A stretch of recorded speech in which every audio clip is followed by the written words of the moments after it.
Mga kababayan, eto, matagal ko nang gustong sabihin to. Pero ito na yung tamang panahon para malaman nyo. No, ito may sasabihin ko, may kaugnayan to sa ating bansa. Alam nyo guys, no, maraming,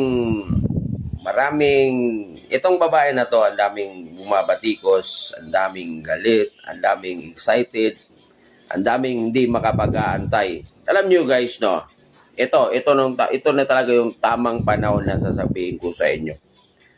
Alam nyo, ang Pilipinas ngayon naghihirap. Kahit sino naghihirap dahil sa sobrang mahal ng bilihin. Nag-times 2. Ngayon, alam nyo ba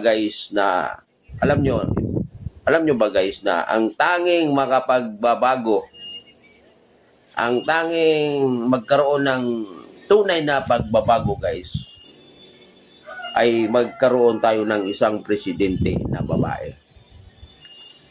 Babae ang mamumuno sa atin. Siya ang magiging presidente.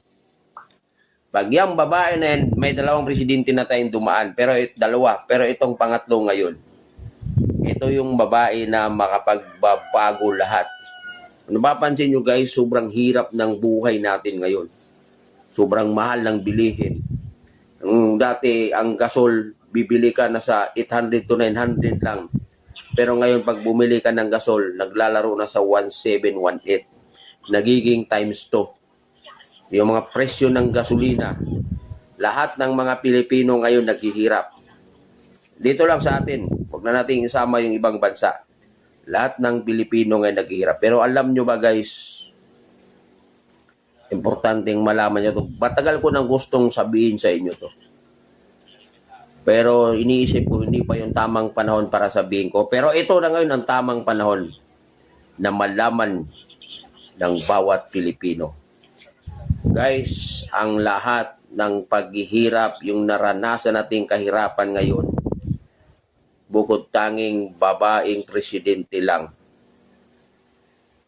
ang makapagbabago ng lahat. At itong babae na to, magiging presidente siya ng Pilipinas na walang mangyayaring eleksyon. Hindi magkaroon ng eleksyon para magiging presidente siya. Magiging presidente siya dahil gusto ng mga Pilipino. Ang mga Pilipino na ang magtutulak sa kanya para magiging presidente siya. At pag yan ang nakaupo guys, tapos ang maligayang araw nating lahat. Kung ano may yung mga naranasan natin, mararamdaman talaga natin ang magbabago. Yan yung babae na yan ang makapagbibigay ng kaginhawaan sa buhay nating mga Pilipino. Kasama na ako doon. Dahil siyempre naapektuhan din ako sa sobrang mahal ng bilihin ngayon. Kaya ngayon nag-iisip tayo kung ano yung paraan para at least kahit paano makakatipid tayo. Yun yung guys. So ito na yung tamang panahon na malaman nyo. Bukod babae lang ang makapagbabago sa ating bansa. Lalong-lalo na sa kahirapan. Ayun yun guys. Kaya pag itong babae na to ang maupo na, siya na yung magiging pangulo ng ating bansa, magpakasaya na tayong lahat. Magpakasaya na tayong lahat. Pera lang yung mga taong ayaw sa kanya. Yun. Kaya guys, naglakas loob akong sabihin to sa inyo ngayon. Dahil ito na talaga yung tamang panahon na magkaroon tayo ng isang presidente na babae na hindi dadaan sa eleksyon.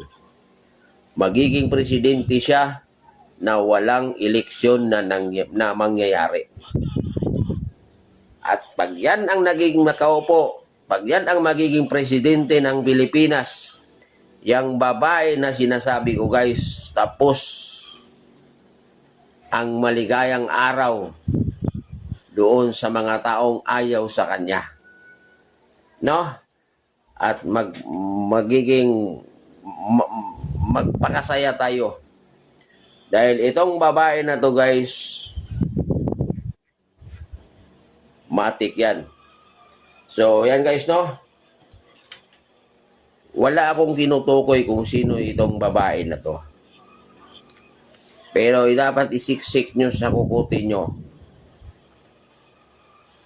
na babae lamang ang makapagbabago sa sitwasyon ng Pilipinas. Yung mga hirap na dinanas natin ngayon, itong babae lang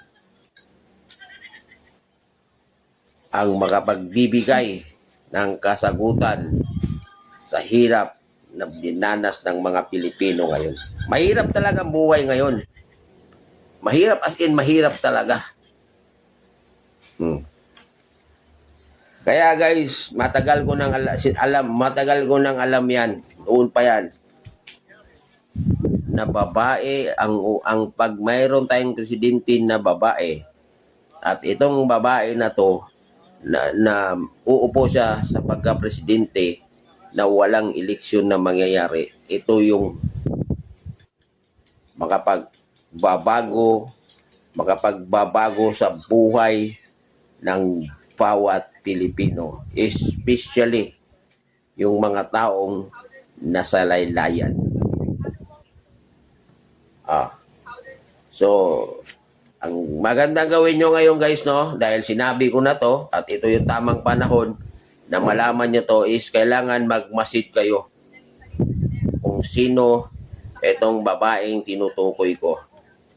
Malapit na guys.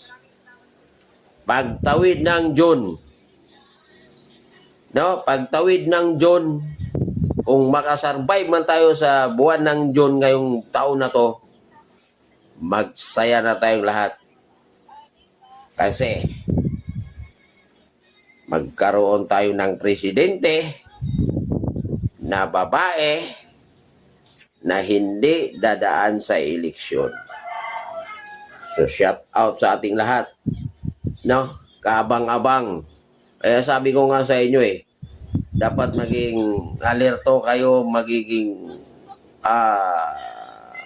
magmasid kayo, makibalita kayo kung ano yung mga nangyayari ngayon. Ayun lang guys ang masasabi ko. At least matagal ko nang gustong sabihin to. Ilang taon ko nang kinimkim to. Pinigilan ko lang yung sarili ko. Gusto kong sabihin, nung unang-unang pa lang nalalaman ko to, gusto ko nang sabihin pero pinigilan ko lang. Pero ito na yung tamang panahon, no?